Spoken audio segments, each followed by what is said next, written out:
Hey, what's up, guys? This is Randy with the RideshareRebel.com.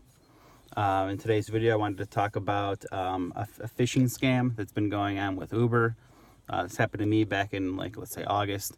Talking to other drivers, it's happened to them as well. Basically, I was doing a ride. Maybe I think it was like 3 o'clock in the morning. I go to the location, and as soon as I pull in, I get a call from the rider. I was expecting a female rider, and the person that called was a male. Not that that's a really big deal. It happens all the time, but basically the guy said that he was an Uber representative, gave me an ID number, and said they were investigating the rider for fraudulent activities.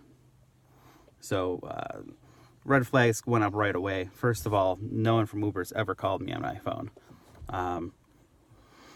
It's always been like an email or an in-app message, never a phone call. So right there, some red flags went up for me.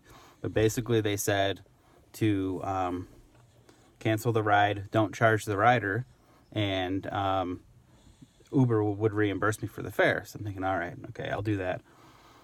I hung up and canceled the ride, didn't charge the rider. And before I could even think, I get a phone call back from the same person, from a different number now, because now they had my phone number, and they called me back on a different line. I believe it was even a San Francisco phone number. So originally it was the masked phone number for my area, and then the second time when they called, it was a different area code. And the guy asked me, he's like, "Did you get the text message?" I'm like, well, I didn't really get a chance to look, but I looked, and sure enough, there was a text message there asking to verify my Uber email address. So the guy asked me for my Uber email address, and at that point, I'm like, there's no way. I'm not giving this guy anything. So I hung up on him, He called back a few times, and I just didn't answer, and that was that. Nothing really happened from that point. I did contact Uber. Basically, Uber told me to just be careful. Don't give out any information. And the research I did, basically what they do is they get your email information, then they get your login information, promising to reimburse you for your time, with the ride that you just canceled, and then they steal your funds for the day or the week if you still have funds sitting there for the week. Basically, moral of the story: don't give out any information to anybody over the phone. Whether or not they're promising to be an Uber employee representative or whatever. You guys know Uber doesn't contact you by phone, so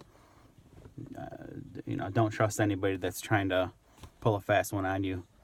I had a driver tell me that he did give the information to all his bank, his login information and account and password, and afterwards he realized something was fishy, so he went and quickly changed all his information, and nothing was stolen. So just be on the lookout for that kind of stuff. It's gonna happen. It will happen.